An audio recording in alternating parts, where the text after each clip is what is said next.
उसमें जितने भी मुसलमानों की शमूलियत है और मुसलमानों के जो हमनवा होना चाहते हैं, जो दस्तूर और आइन को बचाना चाहते हैं, पार्लियामेंट से लेकर पंचायत तक तमाम तर मुस्लिम नुमाइंदगान और हमनवा नुमाइंदगान तय कर लें कि अगर ये बिल की वापसी नहीं हुई तो मुत्तहदा तौर पर हम हुकूमत के ऐवानों से रिजाइन। लोग ये भी कह रहे हैं कि नीतीश कुमार चाहते तो ये बिल पास नहीं होता। भाई दामन पे न कोई छीट न खंजर पे कोई दाग है, तुम कत्ल करो हो कि करामात करो हो। कलीम आजिज साहब ने तो नीतीश जी जैसे लोगों के लिए बात कही है।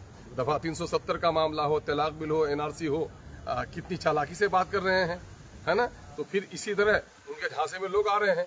उनके वजीर और उनके मेंबर ने जिस बेशर्मी और ढटाई से इस बिल की हमायत की है, मैं समझता हूं कि बिहार के वसूल पसंद दयानतदार लोगों को उसके खिलाफ आवाज उठानी चाहिए। आप इसमें मेंबर रह लोग जो है जितने भी इसमें जो अंदर की खराबियां उसको किस तरह दूर की जा सकती है। बेसबब जमीन पे जलजला नहीं आता, तहे खाक किसी की रूह तड़पती हो। इस सच्चाई से इनकार नहीं किया जा सकता कि इस वक्त मोदी हुकूमत औकाफ की जितनी दुश्मन है, उससे कई गुना ज्यादा दुश्मन कुछ औकाफ में बैठे हुए सरकर्दा लोग भी हैं, जिन लोगों ने खुदा के इस माल को अपने बाप की जायदाद समझकर इस्तेमाल किया है।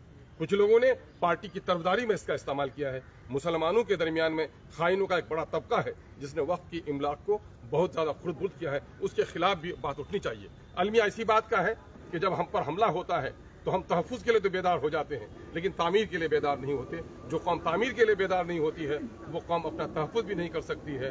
शेर की तस्वीर को बच्चा फाड़ देता है और बिल्ली से डर जाता है। ये कौम इस वक्त अपनी इस रूह से कहीं न कहीं दूर हट चुकी है। तो तमाम मिली तंजीमें नीतीश कुमार से मुलाकात करने की एक होड़ मची हुई है। जबकि अब मैं ये समझता हूँ, अब मैं हमारी मिली तंजीमों का हम उनके इज्जत वक़ार का हम ख्याल रखते हैं, उस पर कुछ नहीं कहना चाहते हैं।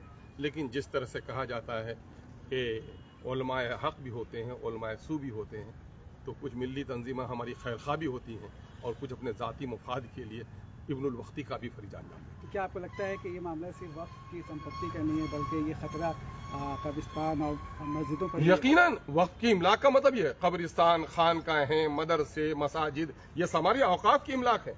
कल हमें इन मस्जिदों के बारे में सबूत देना पड़ेगा। अब तक सरकार के खाते में है लिखा हुआ, उसके नक्शे में है कब्रिस्तान की वो, और कल हमसे कलेक्टर मांगेगा कि उसके बारे में दस्तावेज लाइए, वो नहीं तो हम लाल कार्ड बनाते हैं उसका। मुश्किल हो जाएगा अपने मुर्दों को दफनाना भी, अपनी मस्जिदों को आबाद रखना, अपने मदरसों को आबाद रखना। इसलिए तो मैं कह रहा हूं, ये कड़ों और मड़ों का मामला है कि अगर इस वक्त लोगों ने होश के नाखून न लिए तो मैं समझता हूं कि फिर आने वाली नस्लों का बड़ा नुकसान होगा।